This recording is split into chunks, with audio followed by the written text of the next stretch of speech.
Good morning! Hi guys! For today's video, magluluto tayo ng pansit. Nga pala, ang una kong ginawa ay binabad yung aking pansit bihon sa tubig at sinet aside. After that, naggisa na ako ng bawang at sinunod ko na yung ating sibuyas. Ginisa-gisa ko lamang yan guys at isinunod ko ng ating sahog na chicken. Tira lamang kasi yan dun sa pang-adobo ko dahil naghiwa-hiwalay ako ng mga manok. Siyempre, ginisa-gisa ko lang yan para maluto yung ating chicken.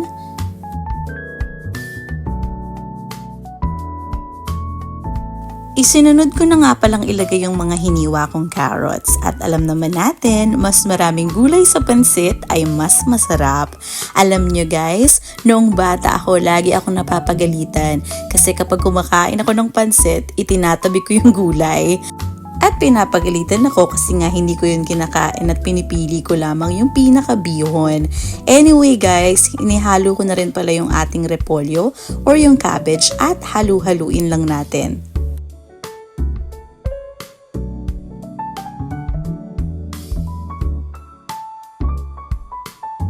Pagkatapos nga naglagay na rin ako ng mga pampalasa, asin, paminta, at yung pangpalit ko sa kinchay na parsley para naman medyo may pagka-green aside doon sa aking mga repolyo. Tapos halu-haluin lang natin ulit. After that, naglagay na ako ng tubig para naman magkaroon ng sabaw at nilagyan ko rin ng toyo. By the way guys, tansyahan na naman si Mrs. Pinakulo ko lamang ito at inilagay ko na yung aking mga binabad na bihon kanina na medyo malambot na.